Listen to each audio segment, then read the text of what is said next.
Remember that Drexel professor who wanted white genocide for Christmas? I hate even saying that. Well, he's back, and he's now blaming whiteness for the Texas church shooting. Take a listen.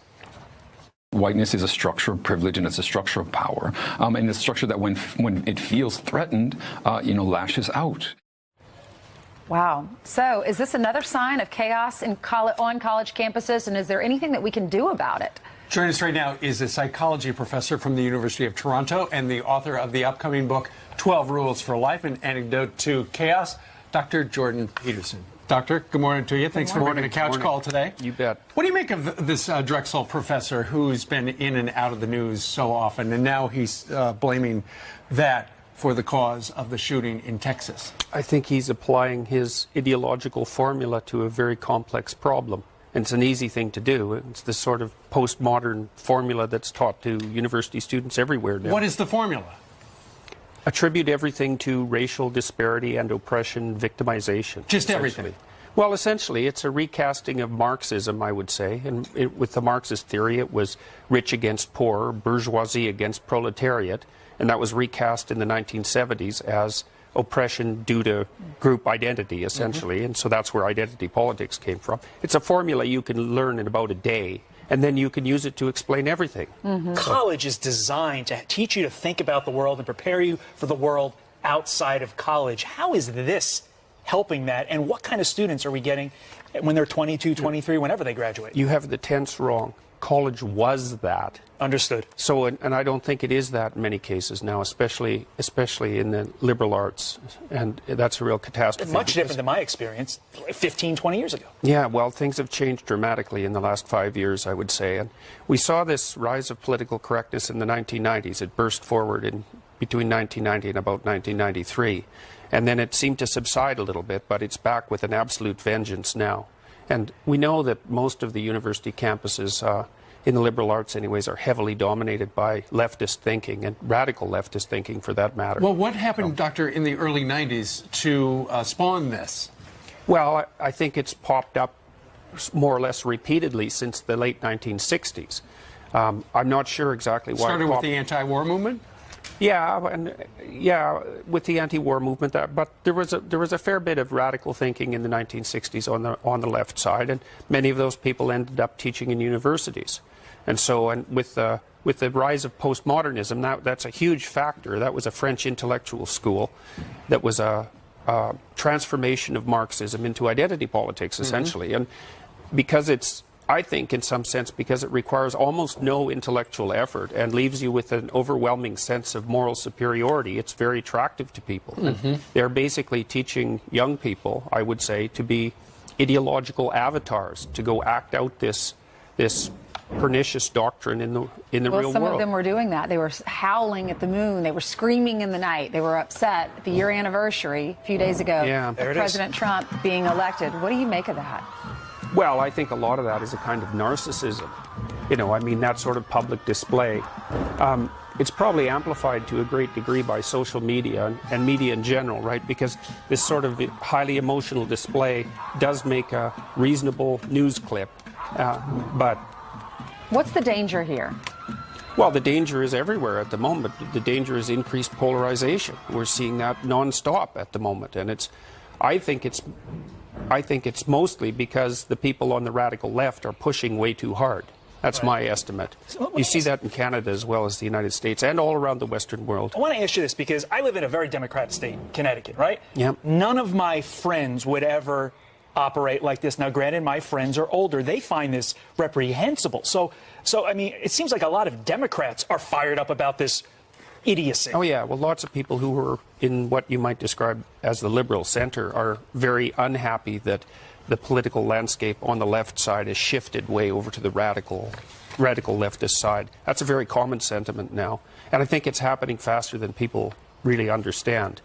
So it's almost impossible to overstate how influential these postmodern doctrines have become and how they're seeping in now into corporations, mostly through HR departments. I read an article, and it was about Barbara Corcoran, and she was talking about people she hires and doesn't hire. And when she's investing in companies like we see on Shark Tank, she says if you're a victim, she hates the word victim and people who have that victimized mentality, where they are the victim, woe is me. Do you see that more and more? Is that like a millennial thing, or is it? Well, it's a form of justification for the use of power.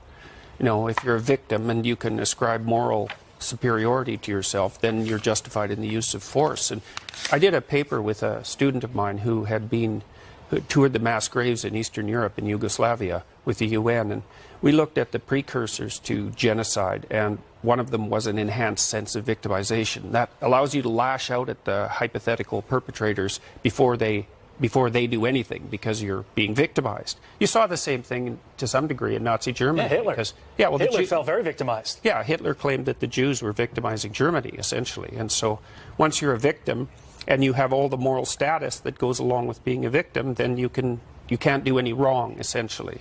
So.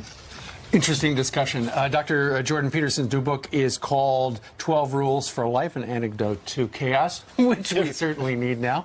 Doctor, thank you very much. Thank you, Doctor. Thank you. Hey, thanks very much for the invitation. The race is ending in a really ugly way. Earlier this week, the Latino Victory Fund released and then pulled an ad that attacks Republican Ed Gillespie's voters as racists who want to murder children.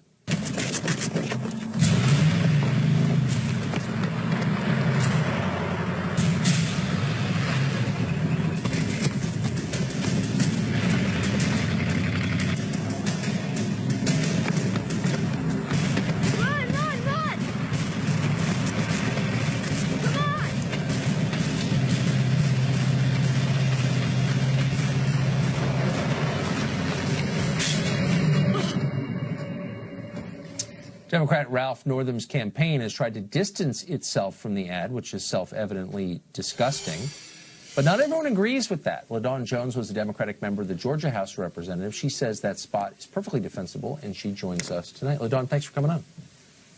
Thanks for having me back, Tucker. So I guess what bothers me about the ad, I mean, it's clearly race baiting, but it's also factually untrue. There are no Gillespie voters that I'm aware of who have run anyone down with a truck. This ad is only designed to play upon people's racial fears, and it's hard to see how anyone could defend it. How could you? Well, I find it interesting that you've managed to poll all of the Gillespie voters to find out what they do in their private time. But, you know, as a political consultant, I read the papers. Wait, hold on. Has a Gillespie voter run down a minority child with a truck ever? I mean, do you know something I don't? Do you know that? I know here in Georgia, there was just a woman convicted and given 30 years because she did go to an African-American child's party with her Confederate flag flying on her truck, and they drove in circles as they called them the N-word. So that happens. It happened in 2017, and it happened to me in the early 2000s. Look, the awful things happen for sure, and I never deny that. But this is a political ad in a governor's race aimed at a specific candidate and his voters, and there's no evidence that anything it suggests is true.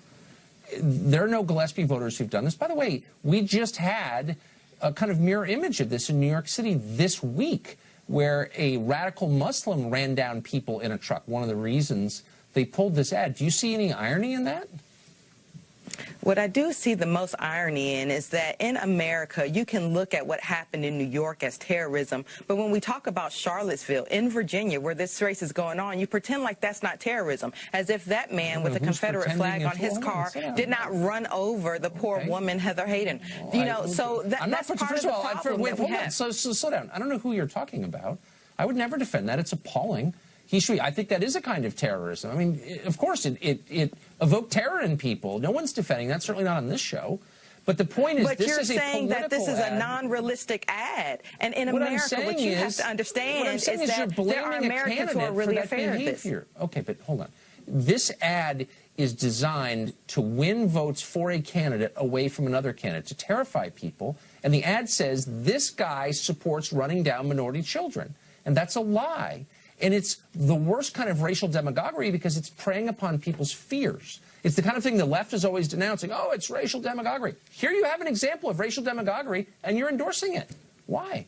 Well, you know what else that the right does? The right always says, we don't have time to be politically correct. Well, let me tell you what's something that's not politically correct in America. In America, there are Americans who are as afraid of someone running them over with a Confederate flag as they are of radical Islamic terrorism. Sure, and instead of running from this and shaming it, you need to say, you know what, this is an uglier part of American history. And whether it has to do with Ed Gillespie or not, I don't know. But I know it's a reality here in Georgia. I know it was my reality when I was a child. Okay, first of all, you don't have a separate reality from anybody else. Reality exists independent of your I think views you have or a separate my reality. Views. No, look, because reality you're not exists. recognizing what America is showing right now. I don't want to have a philosophical conversation with you. I just want to make the point that this ad accuses somebody specific, Ed Gillespie, of a specific crime that neither he nor his voters have committed. Therefore, it is a lie. But more than that, it is bad precisely for the reasons you just explained. People are scared. This makes them more scared on the basis of a lie. Therefore, it's demagoguery. It brings us farther apart. Do you see what I'm saying? Poor Tucker, what you don't realize is that without this ad, there were already Americans who were afraid of this reality. This ad just depicts that. And the fact that you're running from it and trying to fight that is the problem with America. It's the problem with Republicans. This is something that we are truly afraid of. In the same way you are. Therefore, I'm part of the problem? I'm totally confused. Is there an Ed Gillespie supporter who's done this? Who? Yes, there is. You are part of the problem not because you're objecting to a lie, but because you want to turn this into a lie. You want to turn it into as if Charlottesville never happened. You want to pretend as if white. Actually, it is. This is Virginia. This is a governor's race in Virginia. This is exactly about Charlottesville. What did that have to do with Ed Gillespie? I mean, look, I'm trying to be reasonable. I'm not sure you're capable of it, but I'm trying to walk through this slowly and ask you, how does what happened in Charlottesville relate to Ed Gillespie? Why is he responsible for it? I mean, maybe I'm too literal. Maybe I'm like caught in, ancient linear thinking. No, you're trying to be literal. And you know why you're trying to be literal? You're trying to be literal because you don't want to recognize that there are white people in America that can be as bad and worse terrorists as the Muslim terrorists that are here. And you're defending this ad not because it has anything to do with Ed Gillespie. You could care less about Ed Gillespie. What you care about is what it depicts. You want to show that the Confederate flag is a part of our heritage. I salute one flag. That's the American flag. We're done. You're a deeply